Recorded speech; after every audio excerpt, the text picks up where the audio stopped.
Hello everyone, welcome back to new study. So guys, आज के इस वीडियो में हम लोग बहुत ही इंपॉर्टेंट पॉइंट डिस्कस करने वाले हैं रिगार्डिंग एग्जामिनेशन फॉर्म। क्योंकि 5-6 बच्चों ने कमेंट किया है कि एग्जामिनेशन फॉर्म भरते टाइम मैंने एक सब्जेक्ट छोड़ दिया या फिर कुछ और ही जो है एग्जामिनेशन सेंटर फिल कर दिया। तो इस तरीके के प्रॉब्लम से बचने के लिए और जब आप एग्जामिनेशन दो उस टाइम कोई दिक्कत ना हो, इस वीडियो को पूरा लास्ट तक जरूर देखना कि किस किस पॉइंट का आपको ध्यान रखना है एग्जामिनेशन फॉर्म भरने के टाइम और एग्जामिनेशन लिखने टाइम। ठीक है, कि किस तरीके से आपको एग्जामिनेशन लिखना है। बहुत इंपॉर्टेंट वीडियो है, लास्ट तक देखना। एंड कोई भी डाउट हो तो कमेंट में जरूर लिख देना। एंड आगे बढ़ने से पहले अपना इस प्यारे से चैनल को प्लीज़ सब्सक्राइब कर दो, क्योंकि बहुत सारे बच्चे सब्सक्राइब नहीं कर रहे हैं चैनल को, वीडियोस देख रहे हैं लेकिन सपोर्ट नहीं कर रहे हैं। तो यार कितना देर लगेगा, कर दो, अब तो कर दो सब्सक्राइब। इतने सारे बार वीडियो देख चुके हो फिर भी नहीं करते हो। Please make sure you have done this work and subscribe this channel. And अच्छा लगता है वीडियो तो प्लीज़ डू लाइक। राइट, तो चलो स्टार्ट करते हैं।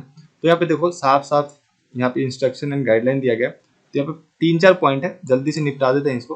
तो देखो सबसे पहले तो यहाँ पे जिन बच्चों का रजिस्ट्रेशन वैलिड है या फिर नहीं है उसके रिगार्डिंग यहाँ पे नोटिफिकेशन मतलब गाइडलाइन है। तो यहाँ पे देखो क्या दिया गया कि students who fail to appear in term end examination June 2020 and December 2020, जो कि जून 2020 वाला एग्जामिनेशन सितंबर 2020 में हुआ था due to lockdown, and December 2020 में होने वाला एग्जामिनेशन फरवरी 2021 में हुआ था। And their validity of registration is expiring in 2020 December 2020 for this purpose their validity of registration has been extended up to June 2021 as a on one time major.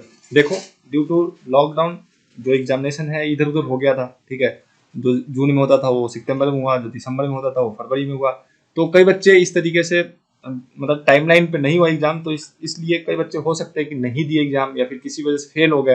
तो अगर उन बच्चों का री रजिस्ट्रेशन मतलब रजिस्ट्रेशन का जो वैलिडिटी है, वैलिडिटी क्या होता है, जैसे कि आपको पता है कि बीएससी, तो बीएससी एक्चुअली 3 साल का ही होता है, लेकिन आपको 3 साल एक्स्ट्रा मिलता है। 3 साल बाद भी अगर आप चाहे तो एग्जाम निकाल के पास हो सकते हैं। लेकिन अब आपको 3 साल एक्स्ट्रा भी मिला पास होने के लिए, मतलब 6 साल। अब 6 साल में भी आप पास नहीं हो पाए, मतलब आपका रजिस्ट्रेशन का वैलिडिटी खत्म हो जाएगा 6 साल बाद अगर आप बीए और बीएससी में हो तो इस तरीके से जिनका 6 साल से भी ज्यादा हो गया डिग्री में एडमिशन लेते हुए, उन्होंने भी पास नहीं किया।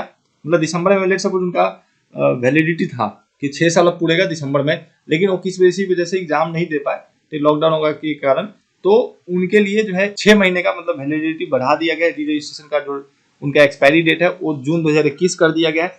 तो इस कंडीशन में अब बहुत सारे बच्चों को क्या होगा कि जब आप फॉर्म भरोगे तो वहां पे री रजिस्ट्रेशन अनवैलिड बताएगा आपको, मतलब if registration is not found. तो आपको क्या करना है इस कंडीशन में, अगर आपका साथ ऐसा हो रहा है कि आपका रजिस्ट्रेशन नॉट फाउंड आ रहा है, तो आपको क्या करना है, रजिस्ट्रार को मेल करना है इस मेल पे।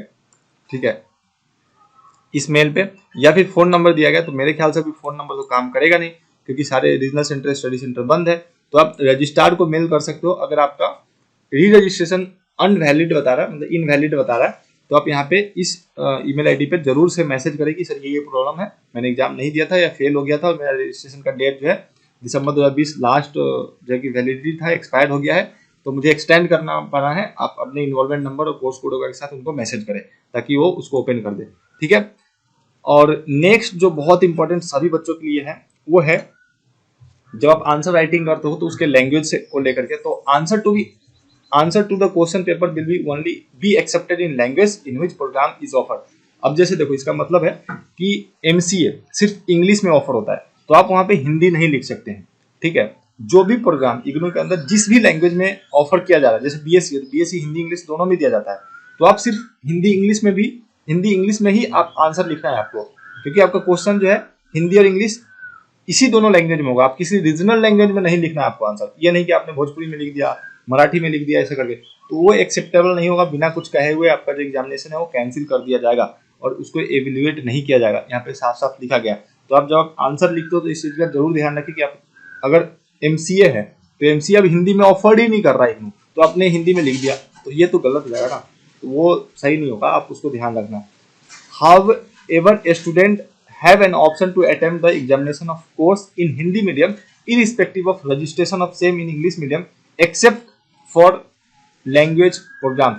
अब देखो आप चाहो तो हिंदी में लिख सकते हो, लेकिन वो प्रोग्राम हिंदी में ऑफर होना चाहिए। ये नहीं कि अब बीएससी है हिंदी में ऑफर होता है लेकिन एमसीए हिंदी में ऑफर नहीं होता।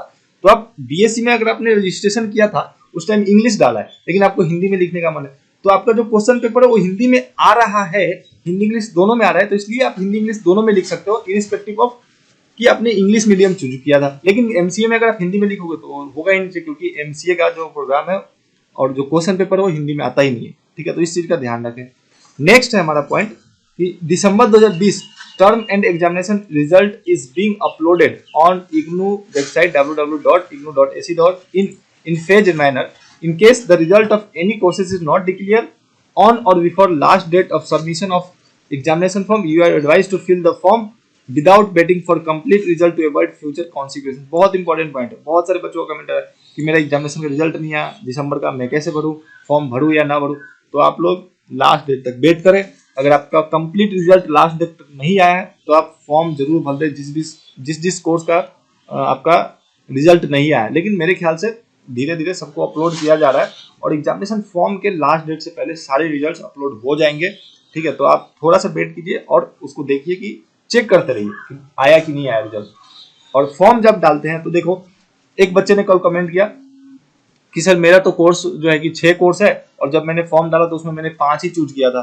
ठीक है, और एक कोर्स जो लैब का कोर्स है छूट गया। अब देखो, इस तरीके की गलती मत करो। ठीक है, जब भी आप जितने भी आपने रजिस्टर किया था लास्ट ईयर और जिस भी पेपर के लिए आप एलिजिबल हो एग्जाम देने के लिए, उन सभी को अच्छे से थोड़ा धीरे धीरे पढ़ लिख के वहाँ पे गाइडलाइंस वगैरह सब चीज होता है, उसको पढ़ो समझो फिर जाके एग्जामिनेशन फॉर्म डालो। अब वहाँ पे दिक्कत हो सकता है उनको, क्योंकि आपने छोड़ दिया एक और एक ही बार फॉर्म भरना होता है। ठीक है, तो इस तरीके के जो है कि प्रॉब्लम को अवॉइड करने के लिए आप इसका ध्यान रखें। ठीक है, तो ये हमारा जो है कुछ एक इम्पोर्टेंट पॉइंट था। और यहाँ पे मतलब स्टेप बाय कैसे आपको फॉर्म डालना है वो सारी चीजें दिया हुआ है, तो हम इसको किसी और वीडियो में डिस्कस करेंगे। आपने बहुत सारे कमेंट किया कि आप एग्जामिनेशन फॉर्म कैसे भरे मोबाइल से, वो आप बताइए। तो आपको कहीं भी जाने की जरूरत नहीं, किसी को कुछ देने की जरूरत नहीं, पैसे देने की जरूरत नहीं है, फॉर्म साइबर में जाकर भरने की जरूरत नहीं है। आप मोबाइल फोन है आपके पास, इंटरनेट है, दैट्स इनफ। वहां से आप फॉर्म डाल सकते हो, कुछ नहीं करना है आपको। ठीक है, 5 मिनट का काम है। तो आज का वीडियो मेरे ख्याल से यहीं पे रखते हैं एंड नेक्स्ट वीडियो हम लोग देखेंगे कि आप स्टेप बाइज किस तरीके से अपने मोबाइल फोन को जो है कि मोबाइल फोन से ही आप फॉर्म अपना डाल सकते हैं। तो गाइज प्लीज़ मैं आप लोगों से हाथ जोड़ के विनती कर रहा हूँ कि यार सब्सक्राइब कर दो, अब बहुत लेट हो चुका है। क्योंकि आप लोग यार वीडियो देखते हो लेकिन छोड़ देते हो, क्यों छोड़ते हो यार? सब्सक्राइब कर दो, थोड़ा टाइम लगेगा देखो। ठीक है, तो आज के लिए इतना रखते हैं एंड वीडियो अच्छा लगता है तो लाइक कर दिया करो, थोड़ा बहुत तो बनता है, थोड़ा तो सपोर्ट बनता है ना आप लोगों का। चलो फिर ठीक है, bye, thank you for watching, have a nice day.